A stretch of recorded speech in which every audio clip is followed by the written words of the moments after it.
Lorsqu'on a regardé le facteur nutrition puis la prise en charge d'un client, on a vu combien de temps il fallait prévoir. On a vu un petit peu comment adresser les premiers pas de la préparation. Maintenant, ce qu'on va regarder, c'est plus en détail comment monter et comment identifier chaque macronutriment, la quantité qu'on a besoin par protéines, par lipides et par glucides.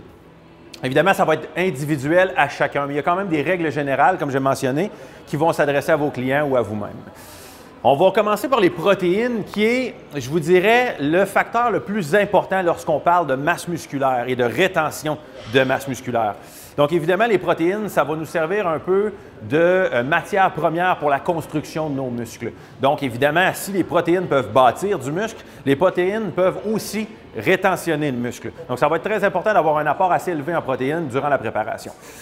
Généralement, je vais conseiller pour mes athlètes entre 0,8 g à 1,25 g par livre de poids musculaire sèche.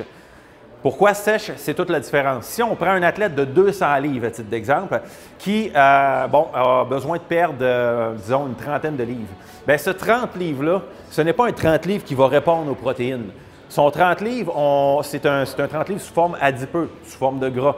Donc, à ce moment-là, je vais plutôt diriger mes protéines vers la quantité de muscles que j'ai. Donc, si à ce moment-là, notre athlète pèse 200 livres, a 30 livres de gras à perdre, il reste 170 livres de muscles. Donc, à ce moment-là, mon calcul de protéines, je vais l'appliquer sur la masse musculaire sèche, qui est dans le fond, son 170 livres.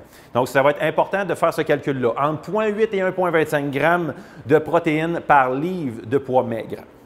Ensuite, évidemment, il faut prendre en considération la condition de l'athlète. Donc, plus l'athlète a un pourcentage adipeux élevé, plus son ratio de protéines et glucides doit être élevé aussi. Donc, quand je parle du ratio protéines-glucides, ça veut dire qu'on va lui mettre plus de protéines dans son alimentation et moins de glucides. Ça va être important parce que si l'athlète est plus gras ou si vous-même vous êtes plus gras, vous réagissez moins bien aux glucides. Vous avez plus tendance à stocker des gras avec les glucides. Donc, à ce moment-là, on va diminuer son apport en glucides un petit peu pour favoriser l'apport en protéines plus élevé qui n'auront pas d'impact sur sa glycémie, sur son insuline et très, très difficile à stocker en gras. Ensuite, ce qui est important, c'est que plus le pourcentage de restriction calorique est élevé, plus l'apport en protéines doit être élevé comparativement aux autres nutriments. Donc, à titre d'exemple, si on a un client qu'on amène dans une restriction de 25 à 30 ce qui est relativement sévère, il va falloir à ce moment-là utiliser son apport protéines plus élevé et diminuer ses glucides, ses lipides, sans nécessairement les mettre à des niveaux où son intensité à l'entraînement va être faible. Mais ça va être important d'augmenter les protéines pour éviter le catabolisme musculaire. C'est quoi le catabolisme musculaire? C'est en fait, pour simplifier ça, un phénomène par lequel votre corps va consommer sa propre masse musculaire pour faire de l'énergie avec. Ça va arriver si votre restriction calorique est trop faible. À ce moment-là, votre corps, en manque d'énergie, va puiser dans ses réserves musculaires par un processus qu'on appelle la glucogénèse. Donc, il va réussir à fabriquer du sucre à partir de ses propres acides aminés qui sont dans les muscles.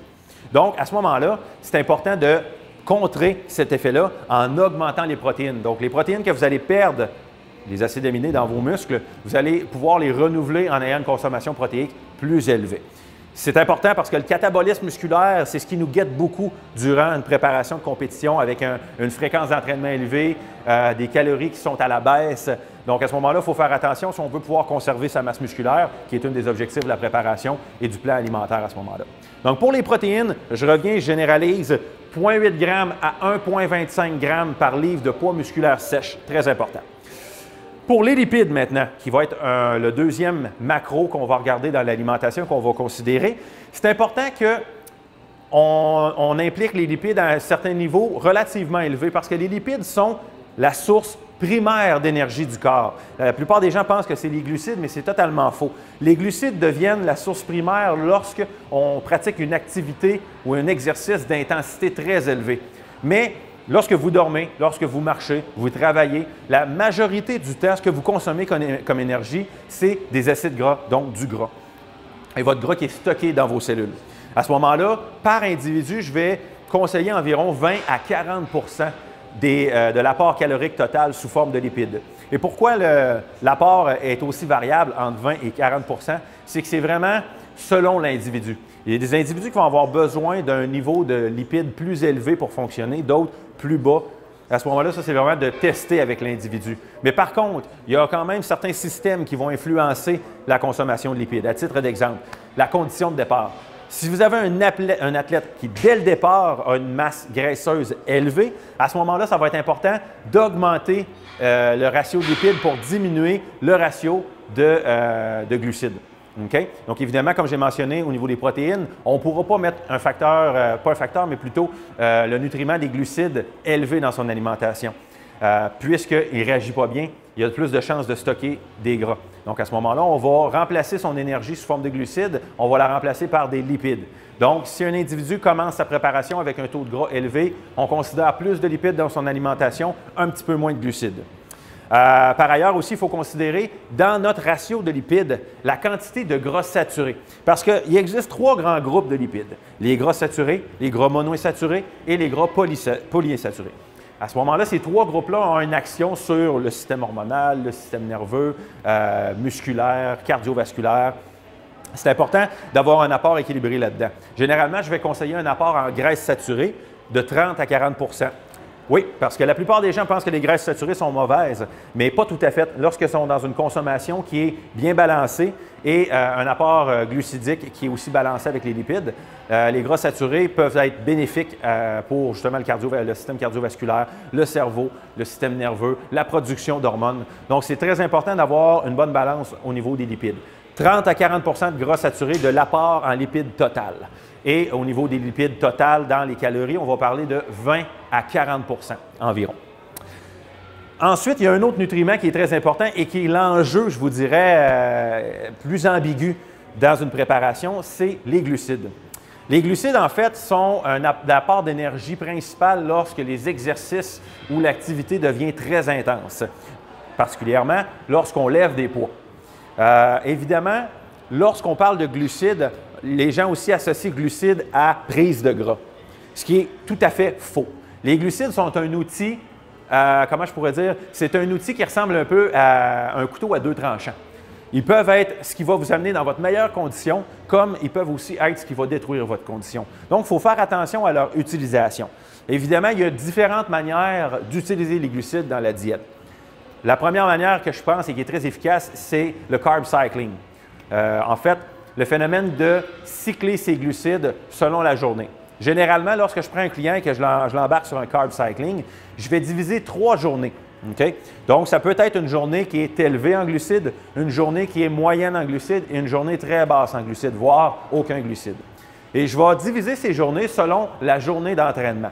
Si, à titre d'exemple, on a une journée d'entraînement de jambes avec un volume très élevé, bien, je vais mettre une journée élevée en glucides. Et si on a une journée, exemple, où on travaille le haut du corps avec un volume moyen, je vais appliquer à ce moment-là une journée moyenne en glucides. Et probablement que sur sa journée de bras, qui demande moins d'énergie, où on travaille plus des petits muscles, on va travailler avec une journée réduite en glucides.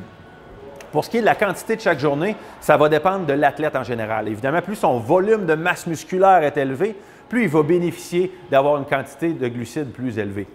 On revient encore à notre point sur les lipides et les protéines. Si son taux de gras est élevé, il faut faire attention. On va fonctionner avec un régime de glucides plus faible à ce moment-là. Donc, pour le carb cycling, c'est vraiment une division en 3 méthodes. Deuxième méthode qu'on peut regarder aussi, on peut penser aux glucides ciblés, qui est une méthode populaire aussi dans le bodybuilding. Et c'est une méthode avec laquelle j'aime travailler pour à peu près tous les athlètes de fitness. C'est qu'on va avoir un plan alimentaire basé sur 2 types d'alimentation. Une alimentation à base de protéines et de gras et une alimentation à base de protéines et de glucides. Et lorsqu'on va parler des glucides, on va les diriger puis créer un secteur d'élévation des glucides proche de l'entraînement. OK? Donc, à ce moment-là, à titre d'exemple, vous vous entraînez en après-midi aux alentours de 2 à 3 heures, 14 ou 15 heures. Bien, votre déjeuner va être pauvre en glucides. On va parler de protéines et de gras avec un petit peu de glucides. Ça peut être sous forme de fruits ou de glucides à index glycémique très basse. À ce moment-là, je vais diriger les glucides en augmentant leur consommation plus on va s'approcher de l'entraînement. Donc, probablement qu'au dîner, à ce moment-là, j'augmenterai son repas en glucides. Donc, plus de protéines, moins de protéines un petit peu, plus de glucides. Pendant son entraînement, ça serait le même principe. J'augmenterais la majorité de ses glucides pendant son entraînement et j'en mettrais un petit peu après l'entraînement. Et pour revenir en fin de journée avec une alimentation protéines et gras. Qu'est-ce que ça va avoir comme avantage? C'est en réalité, ça va améliorer l'utilisation des glucides. Et ça va être très efficace même chez les gens qui ont un taux de gras plus élevé. OK? Ça va être une des variantes que je vais utiliser avec ces clients-là. C'est qu'en fait, quand on s'entraîne, on stimule certains récepteurs, certains enzymes qui sont situés à la surface des muscles. Et ces récepteurs-là, on va en parler plus tard dans d'autres capsules, s'appellent GLUT4. Et ils ont la possibilité d'utiliser les glucides sans avoir la nécessité de l'insuline. Donc, ils n'ont pas besoin que l'insuline circule dans le sang pour utiliser les glucides. Ça a comme avantage que lorsque vous allez utiliser ces glucides-là durant l'entraînement, vous allez bénéficier de la bonne utilisation de ce nutriment-là. Donc, non seulement ça va vous donner de l'énergie, ça va vous donner de la congestion musculaire et ça va vous permettre de récupérer pendant la séance aussi.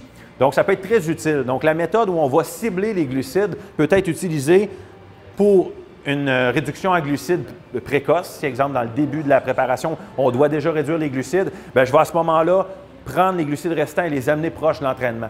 Ça peut être aussi utile pour quelqu'un qui a un taux de gras plus élevé. À ce moment-là, il va bénéficier de cette approche-là aussi.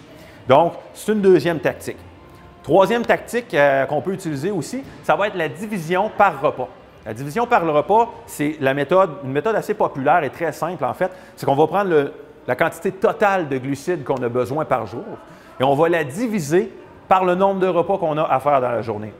À qui ça s'adresse? Bien, ça s'adresse à peu près à quelqu'un qui a un taux de gras relativement avantagé dès le départ et quelqu'un qui a tendance à, on appelle ça crasher, quelqu'un qui a tendance à avoir des pertes d'énergie durant la journée ou qui fait facilement de l'hypoglycémie. Donc, à ce moment-là, il va avoir un niveau de glucides et un taux de glycémie plus stable dans la journée. Donc, on pourrait, exemple, si la personne doit consommer 200 grammes de glucides dans sa journée, bien, on va la diviser sur le nombre de repas qu'il y a à faire. On va prendre une cédule très simple, déjeuner, dîner, souper et collation à l'entraînement, exemple. Donc, à ce moment-là, je diviserai en 4 sa quantité de glucides de manière égale. On pourrait aussi tout simplement diviser sa quantité de glucides sur les 4 premiers repas et les couper sur les 2 derniers repas ou à l'inverse, les mettre sur les 4 derniers repas, couper sur les premiers repas. On peut vraiment travailler de la manière qu'on veut avec cette méthode-là, mais c'est une méthode qui va être utile pour quelqu'un qui a un taux de gras déjà avantageux ou quelqu'un à titre d'exemple travail très intense, quelqu'un qui travaille sur la construction, qui dépense beaucoup d'énergie durant son entraînement, c'est quelqu'un qui va dépliter plus de glycogène. Donc, il va déjà consommer du glycogène de manière supérieure qu'un individu qui va travailler, exemple, à un bureau ou assis à ce moment-là. Donc, il peut bénéficier de ce type d'approche-là en ayant des glucides tout au long de la journée. Il y a une quatrième méthode que j'aime utiliser sur certains individus, mais c'est une méthode un petit peu plus agressive. Ça va être bon chez les gens qui n'ont pas beaucoup de temps pour se préparer. Okay? La méthode déplétion-recharge, qui à ce moment-là, cette méthode-là nous demande de fonctionner avec un niveau calorique très, très bas et des périodes de recharge très, très, très agressives et élevées. Donc, à titre d'exemple, on va prendre quelqu'un qui a besoin de consommer 2500 calories par jour, et c'est un chiffre fictif, là. Donc, si cette personne-là a besoin de consommer 2500 calories par jour, je vais prendre ce nombre de calories-là et je vais le multiplier dans la semaine. Donc, exemple, fois 7 jours. Ça va me donner un nombre X de calories. Maintenant, je vais prendre des journées où je vais diminuer les calories de manière extrême. Donc, à titre d'exemple, je vais lui donner 1500 calories par jour. C'est officiel qu'il est en déficit calorique sévère parce que déjà à 2500 calories, il perdait du poids. Donc, en mettant 1500 calories, il va être dans un déficit calorique très sévère. Et je vais venir contrebalancer ce déficit calorique-là par des recharges plus intenses. Donc, si, exemple, je voulais recharger mon athlète de 2500 calories par 3000 calories, bien là, au lieu, je vais diminuer ses calories à 1500 et je vais le recharger, exemple, à 4500. Donc, on va venir contrebalancer, mais créer des périodes ou des fenêtres de perte de poids plus agressives pour créer des fenêtres de recharge plus agressives aussi. Ce type d'approche-là est bon pour, les personnes qui n'ont pas beaucoup de temps pour se préparer, parce que c'est plus facile d'arriver dans les temps avec cette méthode-là. Par contre, il faut faire attention, l'intensité à l'entraînement peut être diminuée. Donc, c'est pour ça que ça va être important de pratiquer cette méthode-là avec quelqu'un qui peut créer des recharges assez agressives. Ça prend quelqu'un qui est capable de manger beaucoup dans une journée. Parce que si ces recharges ne sont pas assez agressives, bien, tout simplement, il va manquer d'énergie en bout de ligne. Ces recharges vont servir à rien. Et c'est à ce moment-là qu'il peut avoir des effets négatifs sur sa préparation, voire perte de masse musculaire, manque d'énergie. Ça devient plus difficile de se rendre jusqu'à la fin aussi. Et le fait de créer des recharges agressives au fur et à mesure de la préparation, ça va aussi créer un impact métabolique plus sévère. Donc, à ce moment-là, si, exemple, son métabolisme tend à avoir de la difficulté au niveau de la perte de poids, bien, la recharge agressive peut avoir un effet sur la leptine qui est plus sévère aussi, qui va être plus agressive. Donc, on va ramener le métabolisme, on va ramener sa perte de poids continuelle à ce moment-là. Évidemment, l'agressivité de cette recharge-là va dépendre du taux de gras de la personne. Donc, plus la personne est maigre, lean, on peut avoir une recharge plus agressive à ce moment-là. Et ça peut être aussi modifié dans le temps. À 12 semaines out de la compétition, on peut avoir, exemple, une recharge qui est modérée, puis on peut arriver à 4 semaines out, avoir une recharge qui est pas mal plus agressive aussi, donc plus élevée en calories. Dans toutes les méthodes que j'ai utilisées, la chose à retenir, c'est que le but, c'est de créer une perte de poids avec le maximum de glucides et de calories possibles et de générer la perte de poids quand même. Donc, le but, ce n'est pas d'aller au plus bas en partant. Le but, c'est de toujours viser le maximum de calories et le maximum de glucides qui vont générer une perte de poids.